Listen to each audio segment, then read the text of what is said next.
شریعت کا علم حاصل کرنے کی کیا فضیلت ہے؟ شیخ صالح الفوزان حفظہ اللہ شریعت کا علم حاصل کرنے کی فضیلت بیان کرتے ہیں۔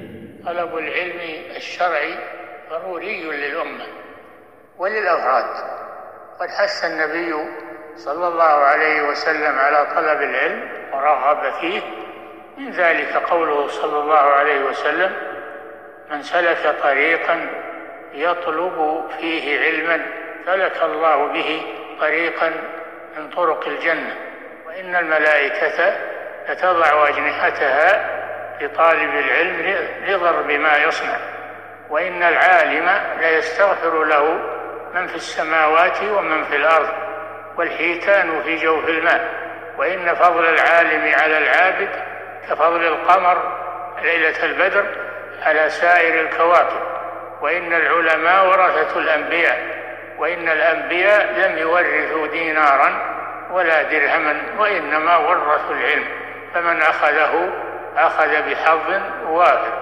وطلب العلم من أفضل الأعمال، هو أفضل من الاشتغال بنوافل العبادات، لأن نفعه ينفع الناس، ينفع نفسه وينفع غيره. وطلب العلم ينقسم إلى قسمين: فرض عين وفرض كفاية.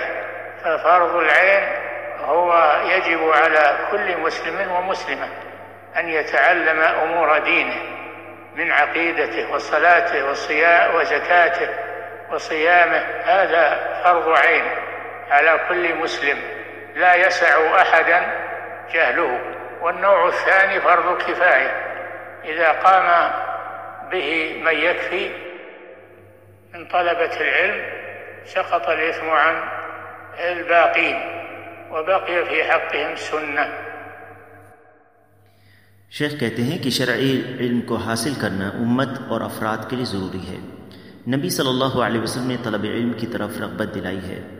انہی میں سے آپ صلی اللہ علیہ وسلم کا فرمان ہے: من سلک طریقا یطلب فیہ علما سلک اللہ بہ طریقا من طرق الجنہ وإن الملائکة لتضع أجنحتها رضا لطالب العلم وإن العالم ليستغفر له من في السماوات ومن في الأرض والحيتان في جوف الماء وإن فضل العالم على العابد كفضل القمر ليلة البدر على سائر الكواكب وإن العلماء ورثة الأنبياء وإن الأنبياء لم يورثوا دينارا ولا درهما وورثوا العلم فمن أخذه أخذ بحظ وافر۔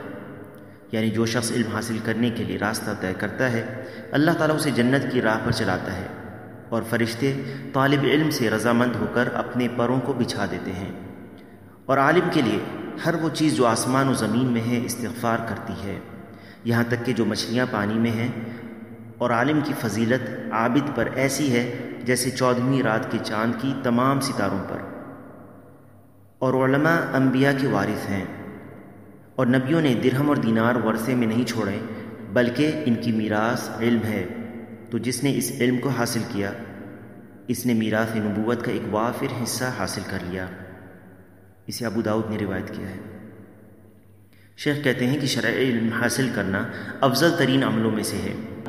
یہ نفلی عبادتوں میں مشغول رہنے سے بھی زیادہ افضل ہے، کیونکہ اس کے فائدے سے لوگوں کو فائدہ پہنچتا ہے، خود بھی اس سے فائدہ حاصل ہوتا ہے اور دوسروں کو بھی فائدہ ہوتا ہے۔ طلب علم دو قسم کا ہے: فرض عین اور فرض کفایہ۔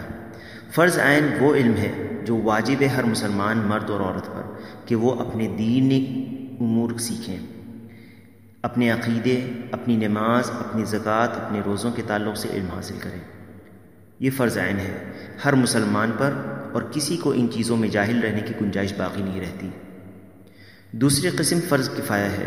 اگر بعض طلاب علم اسے حاصل کر لیتے ہیں جو کافی ہوں، تو دوسروں پر سے اس کی فرضیت ساقط ہو جاتی ہے، اور ان کے حق میں اس علم کو حاصل کرنا سنت ہو جاتا ہے۔